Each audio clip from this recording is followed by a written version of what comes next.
يا شكلك زهرة من الحبر سايح وملا صفحات كتاب الرايح. هل انت حلم في عالم الواقع أم حلم ناس القواعد؟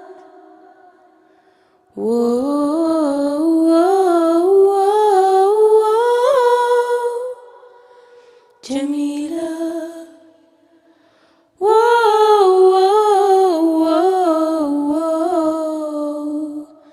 جميلة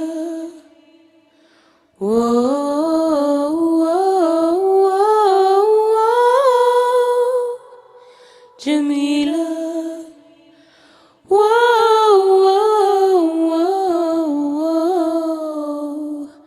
جميلة.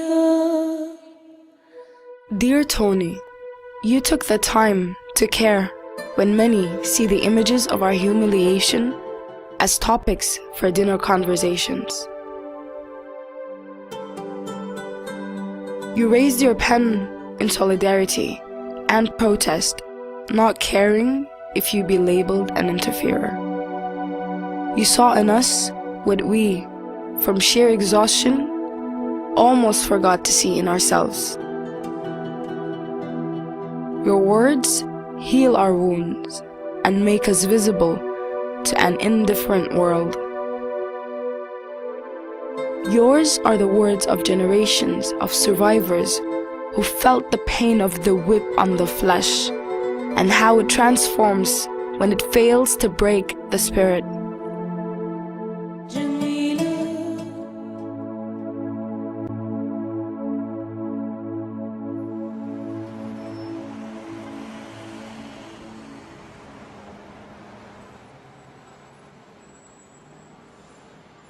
To a Sudanese woman. I have seen many instances of human brutality, but this one was particularly harrowing. In the midst of my revulsion, certain thoughts surfaced. How much courage it takes to lash a woman. Even guillotine executioners had the decency to mask their faces, to hide their shame as they cut off heads. Perhaps the man who whipped you took pride in his expertise, in never missing, always connecting his whip with your flesh. How satisfying it must have been to maul a helpless, weaponless female. How empowering, how masculine. Watching those onlooking men laughing at the spectacle of your humiliation distressed me as much as watching the executioner. I understand that historically the control of women, not only their movements, their speech, but especially their uteri, their ova, their fetuses, is one of the major foundations of sovereign nations. For them, an ovum is a matter of state. Sperm is not. The raped is responsible for her assault. The rapist is not. And although certain modern nations are slowly abandoning that ancient requirement, some, like yours, as well as Saudi Arabia and others, cling to male guardian laws as a singular characteristic of power. How afraid such regimes must be, how puerile their claims of power. I don't know or care to know what law you broke. What I do know is that the infractions of which women like you are guilty pertain to their being untethered. And in regimes such as yours, whether chaotic or silently oppressive, the unleashed are lashed. For being alone in public, for mingling with unrelated males, for owning a cell phone, for driving a car, for wearing trousers. The helpless are punished for bearing the child of a rapist employer. And age does not matter.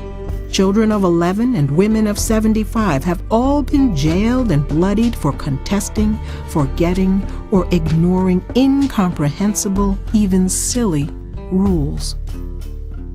The abused animal life so many women are required to live is being challenged. You did not crouch or kneel or assume a fetal position. You shouted. You fell, but you kept rising. After each cut of the lash into your flesh, you tried to stand. You raised your body up like a counter whip. Your reactions, I interpreted them as glimmers of hope, of principled defiance. Each cut tearing your back hurts women all over the world. Each scar you bear is ours as well. I have no advice for you and would not presume to offer any. But like thousands of women everywhere, I will not give in to sorrow or retreat into despair. Women are speaking out, saying aloud what you are forbidden to say at all, doing in public what you are not ever permitted to do.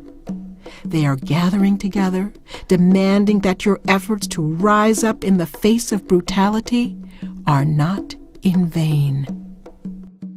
Sincerely, Toni Morrison.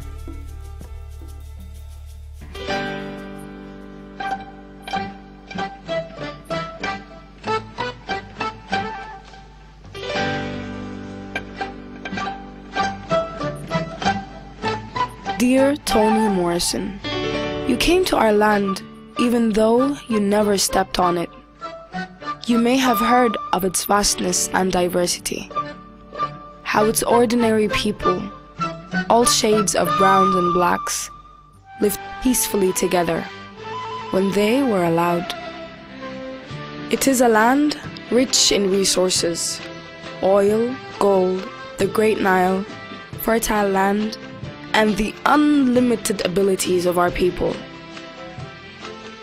Much of our wealth has been wasted, and much lies dormant and untapped.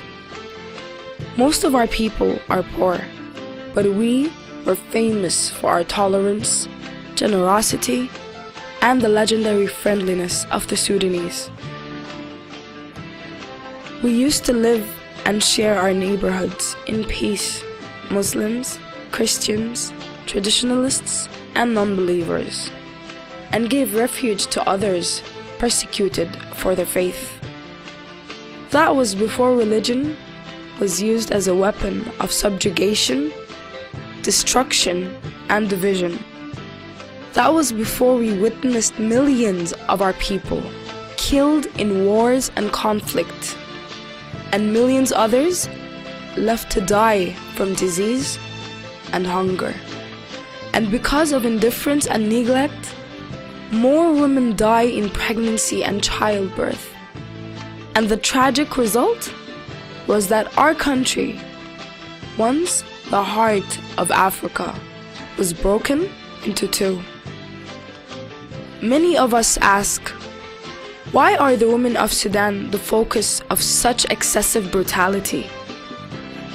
Why is wearing trousers a sin when worn by an outspoken journalist and not a policewoman?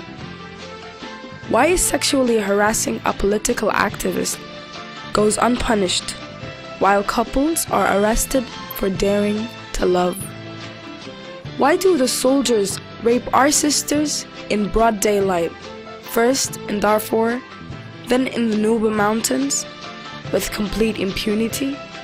Why are thousands of poor women whipped, humiliated, and robbed of their meager savings under the protection of the public order law? Has our society numbed itself to women's sufferings? Why are our people silent? Why are our neighbors silent?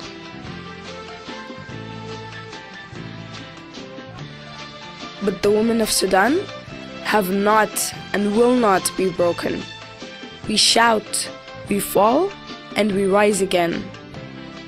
Together with the good men of our country, we shall make the Sudan of our dreams.